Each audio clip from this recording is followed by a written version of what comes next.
Hello everyone. Actually ಇದು ನಿನ್ನೆ video. ನಿನ್ನೆ ನಮ್ಮ ಮನೆಯವರು ಅಯ್ಯಪ್ಪ ಮಾಲೆ ಹಾಕ್ಕೊಂಡ್ರು.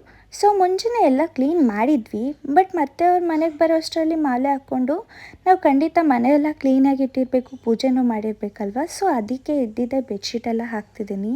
ಹಾಗೆ ನಿಮಗೆ ನಮ್ಮ ಗುಂಡನ ತೋರಿಸ್ತೀನಿ ನೋಡಿ. ಇವನೇ ನಮ್ಮ ಗುಂಡ. ಪಾಪ ಗುಂಡ ತುಂಬ ಕಪ್ಪಾಗಿದ್ದಾನೆ, ಕ್ಲೀನೇ ಮಾಡಿಲ್ಲ. ನಮ್ಮ ಮನೆ ಮೇಡಮ್ಮು ಗುಂಡನ ಮೇಲೆ ಹಾಯಾಗಿ ನಿದ್ದೆ ಮಾಡ್ತಿದ್ದಾರೆ. ಸರಿ ಅಂತ ನಾನು ಹೋಗಿ ಸ್ನಾನ ಮಾಡಿದಾದ್ಮೇಲೆ ಮನೆ ಕ್ಲೀನಿಂಗ್ ಸ್ಟಾರ್ಟ್ ಮಾಡಿಕೊಟ್ಟೆ. ಫುಲ್ಲು ಮನೆ ಕ್ಲೀನ್ ಮಾಡೋಷ್ಟರಲ್ಲಿ ತುಂಬ ಸುಸ್ತಾಗೋಗಿತ್ತು. ಬಟ್ ಏನೂ ಮಾಡೋಕ್ಕಾಗಲ್ಲ, ಮಾಡಲೇಬೇಕಲ್ವ.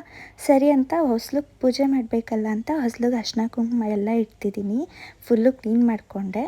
ಅದಾದಮೇಲೆ ಪೂಜೆಗೆಲ್ಲ ರೆಡಿ ಮಾಡಿಕೊಂಡೆ. ಆಮೇಲೆ ಫೈನಲಿ ಪೂಜೆ ಎಲ್ಲ ಮುಗಿಸಿದ್ದಾಯಿತು. ಆ್ಯಕ್ಚುಲಿ ನಾನು ತುಂಬ ಸೋಂಬೇರಿ. ಆದರೆ ದೇವರು ಅಂತ ಬಂದರೆ, ಪೂಜೆ ಅಂತ ಬಂದರೆ ಊಟ ನಿದ್ದೆ ಬೇಕಾದರೂ ಬಿಟ್ಟು ಪೂಜೆ ಮಾಡ್ತೀನಿ. ನನಗಷ್ಟು ಇಷ್ಟ ಪೂಜೆ ಮಾಡೋದು. ಸರಿ ಅಂತ ನಮ್ಮ ಮನೆಯವರು ಅಯ್ಯಪ್ಪ ಮಾಲೆ ಹಾಕ್ಕೊಳಕ್ಕೆ ಹೋದರು. ಪಾಪ ಅವ್ರಿಗೆ ಹೇಳಿದ್ದೆ ವಿಡಿಯೋ ಮಾಡ್ಕೊಂಡು ಬನ್ನಿ ಅಂತ. ಅದಕ್ಕೋಸ್ಕರ ಹೋಗ ಮತ್ತು ಮಾಲೆ ಹಾಕ್ಕೊಳ್ಳೋವಾಗೆಲ್ಲ ವಿಡಿಯೋ ಮಾಡಿದರು. ನಾನು ಫಸ್ಟ್ ಟೈಮ್ ನೋಡ್ತಿದ್ದೀನಿ ಯಾವ ಥರ ಮಾಲೆ ಹಾಕ್ಕೋತಾರೆ ಅಂತ.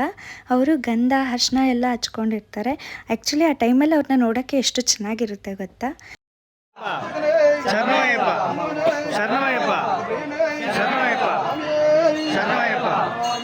ಅಯ್ಯಪ್ಪ ಸ್ವಾಮಿ, ಅಯ್ಯಪ್ಪ ಶರಣಂ, ಸ್ವಾಮಿ ಶರಣಂ, ಅಯ್ಯಪ್ಪ ಅಯ್ಯಪ್ಪ. ಸರಿ ಮಾಲೆ ಹಾಕ್ಕೊಂಡಿದ್ದಾಯಿತು, ಬರ್ತಿದ್ದೀನಿ ಅಂತ ಫೋನ್ ಮಾಡಿದರು. ಕಾಲು ಪೂಜೆ ಮಾಡೋಕ್ಕೆಲ್ಲ ರೆಡಿ ಮಾಡ್ಕೊಂಡಿರಮ್ಮ ಅಂತ ಹೇಳಿದ್ರು. ಸೊ ಅದಕ್ಕೆ ಎಲ್ಲ ರೆಡಿ ಮಾಡಿಕೊಂಡು ಅವ್ರಿಗೋಸ್ಕರ ವೆಯ್ಟ್ ಮಾಡ್ಕೊಂಡು ಈಚೆ ಕೂತಿದ್ರೆ ನನ್ನ ಮಗಳು ಪಡ್ಕೋತಿದ್ದಾಳಿಂದ ಎಂದಮ್ಮ ಎಷ್ಟೊಂದು ಅಂಬ ಬರ್ತಿದೆ, ವೀಡಿಯೋ ಮಾಡ್ಕೊಮ್ಮ ಅಂತ. ಸರಿ ಅಂದ್ಬಿಟ್ಟು ವೀಡಿಯೋ ಮಾಡ್ತಾ ಇದ್ದೆ.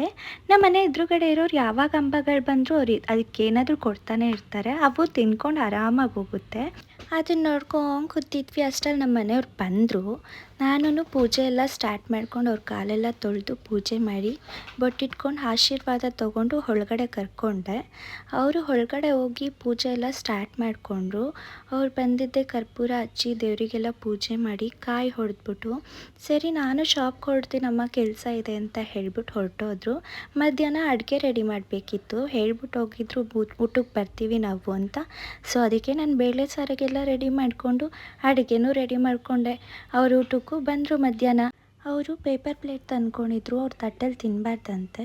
ಸೊ ನಾನು ನನ್ನ ಮಗಳು ಊಟ ಸ್ಟಾರ್ಟ್ ಮಾಡ್ಕೊಂಡ್ವಿ. ಅವ್ರದ್ದು ಮುಗ್ದಿದ್ದಾದಮೇಲೆ ನನಗಂತೂ ಲಾಸ್ಟಲ್ಲಿ ಸ್ವಲ್ಪ ಮೊಸರು ಹಾಕ್ಕೊಂಡು ತಿನ್ನಬೇಕು ಅಂದರೆ ತುಂಬ ಇಷ್ಟ.